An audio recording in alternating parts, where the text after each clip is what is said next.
Film की शुरुआत होती है अफगानिस्तान के कंदहर रीजन से, जहां एक मिलिट्री कॉन्वॉय मिशन पर जा रहा होता है। रास्ता टफ होता है, एनवायरनमेंट टेंस होता है और सब सोल्जर्स अपने काम पर फोकस्ड होते हैं। इसी कॉन्वॉय के बीच एक गाड़ी अचानक खराब हो जाती है। सिचुएशन थोड़ी रिस्की हो जाती है क्योंकि वो एरिया सेफ नहीं होता। तभी एक पेट्रोलिंग टीम वहां आती है मदद के लिए। इसी पेट्रोलिंग टीम की गाड़ी से हमारा हीरो नीचे उतारता है। यहां एक छोटा सा लाइट मोमेंट दिखाया जाता है जहां वो अपने भाई के साथ थोड़ा मजाक करता है। हल्का सा फ्रेंडली झगड़ा होता है। ये सीन बहुत इंपॉर्टेंट है क्योंकि यही से उन दोनों के बीच का बॉन्ड एस्टैब्लिश होता है। ह्यूम लगता है सब नॉर्मल है, सब कंट्रोल में है, लेकिन फिल्म यही से अपना टोन चेंज करना स्टार्ट करती है। ऐसे ही सिचुएशन नॉर्मल लगने लगती है, अचानक उन पर अटैक हो जाता है। सब कुछ सेकंड्स के अंदर चेंज हो जाता है। गोलियां चलने लगती है, सोल्जर्स कवर लेने लगते हैं और पूरा एरिया केओस में बादल जाता है। इस बीच हमारा हीरो अपने भाई को बचाने की कोशिश करता है। वो खुद भी घायल होता है, लेकिन फिर भी हार नहीं मानता। वो अपने भाई को कंधे पर उठाकर बेस की तरफ ले जाने की कोशिश करता है, लेकिन उसकी हालत भी बहुत खराब होती है। आखिरकार वो थक कर गिर जाता है और बेस तक पहुंच ही नहीं पाता। 2 years लेटर अब वही सोल्जर एक बस में बैठा होता है। इस इंसिडेंट के बाद वो सोल्जर कंप्लीटली चेंज हो जाता है। वो गिल्ट में जीने लगता है। इसी गिल्ट के साथ वो एक बड़ा डिसीजन लेता है। वो डिसाइड करता है कि वो अपने भाई का सपना पूरा करेगा और elite army rangers training join करेगा। वो जा रहा होता है रेंजर ट्रेनिंग के लिए। ये ट्रेनिंग आर्मी की सबसे कठिन ट्रेनिंग मानी जाती है। अब स्टोरी शिफ्ट होती है ट्रेनिंग फेज पर। यहां से उसकी असली स्ट्रगल शुरू होती है। ट्रेनिंग इतनी ब्रूटल होती है कि नॉर्मल इंसान सरवाइव नहीं कर सकता। सभी रिक्रूट्स के नाम हटा दिए जाते हैं और उन्हें नंबर दिए जाते हैं। यहीं पर हमारे हीरो को नंबर मिलता है 81। अब उसकी पहचान एक नंबर बन चुकी होती है। यहां इंडिविजुअलिटी की कोई वैल्यू नहीं होती, सिर्फ परफॉर्मेंस मायने रखता है। बाकी ट्रेनर्स धीरे धीरे एक दूसरे के साथ बॉन्ड बना लेते हैं, लेकिन 81 अलग रहता है। वो किसी से कनेक्ट नहीं करता, वो सिर्फ सरवाइव करना चाहता है। उसके अंदर का गिल्ट उसे लोगों से दूर रखता है। ट्रेनिंग के दौरान उन्हें फिजिकली और मेंटली तोड़ दिया जाता है, कभी पनिशमेंट्स दी जाती है। धीरे धीरे ट्रेनिंग अपने फाइनल स्टेज पर पहुंचती है, जिसे डेथ मार्च कहा जाता है। ये एक फाइनल टेस्ट होता है जहां ट्रेनर्स को एक मिशन दिया जाता है। उन्हें बताया जाता है कि ये एक रेस्क्यू सिमुलेशन है। सबको लगता है कि ये बस ट्रेनिंग का आखिरी फेज है। उन्हें एक जंगल एरिया में भेजा जाता है जहां उन्हें अपना मिशन पूरा करना होता है। टीम जंगल में आगे बढ़ती है। सब कुछ शुरुआत में नॉर्मल लगता है, लेकिन धीरे धीरे उन्हें लगता है कि कुछ गलत है। फिर उन्हें एक क्रैश्ड स्पेसक्राफ्ट मिलता है। ये देखकर सब हैरान हो जाते हैं क्योंकि ये किसी भी ट्रेनिंग का हिस्सा नहीं हो सकता।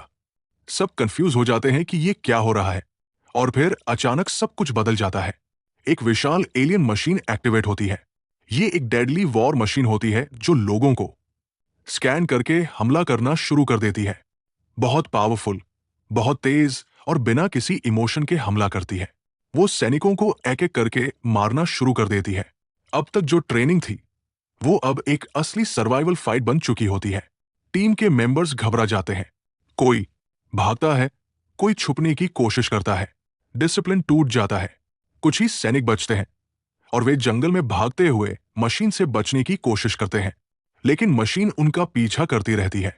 इसी बीच 81 धीरे धीरे सिचुएशन को समझने लगता है। वो ऑब्जर्व करता है कि बिना प्लान के बचना नामुमकिन है। जो इंसान पहले अकेला रहता था वो अब दूसरों को गाइड करता है। वो बचे हुए सैनिकों को एक साथ रखता है। अब वो सिर्फ अपने लिए नहीं बल्कि सबके लिए लड़ रहा होता है। वे नदी के रास्ते भागते हैं, लेकिन मशीन उनका पीछा करती रहती है और धीरे धीरे टीम के और लोग मारे जाते हैं। नदी पार करके ये लोग एक बेस की तरफ जाते हैं जहां इंस्ट्रक्टर टीम होने वाली होती है, लेकिन वहां पहुंचने पर पता चलता है कि बेस पर पहले ही हमला हो चुका होता है।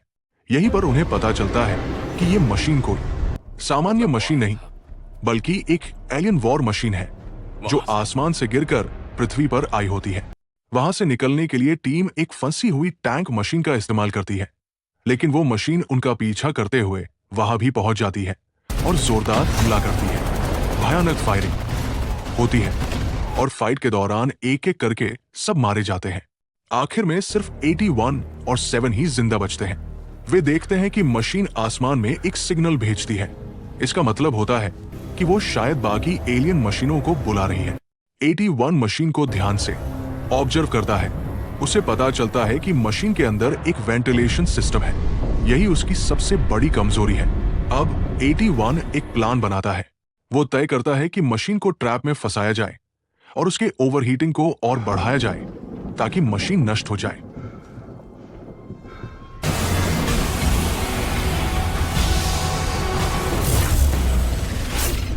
वो जोखिम उठाता है और मशीन को अपनी तरफ आकर्षित करता है।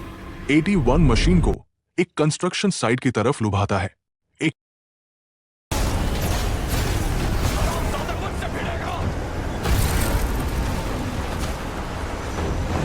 फिर वो मशीन के वेंटिलेशन सिस्टम में पत्थर और मलबा भर देता है। इससे मशीन का सिस्टम ओवरहीट हो जाता है और आखिरकार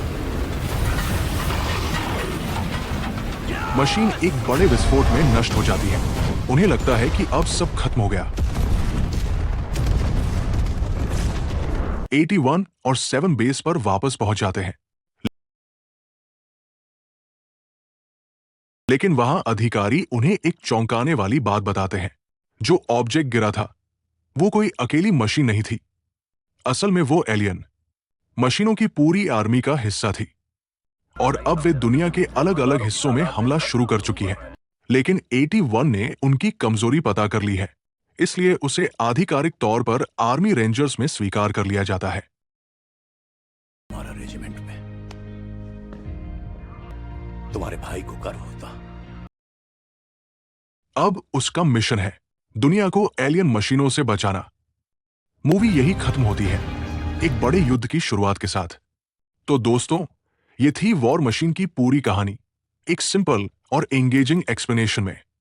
अगर आपको यह पसंद आए तो लाइक, शेयर, सब्सक्राइब कीजिए।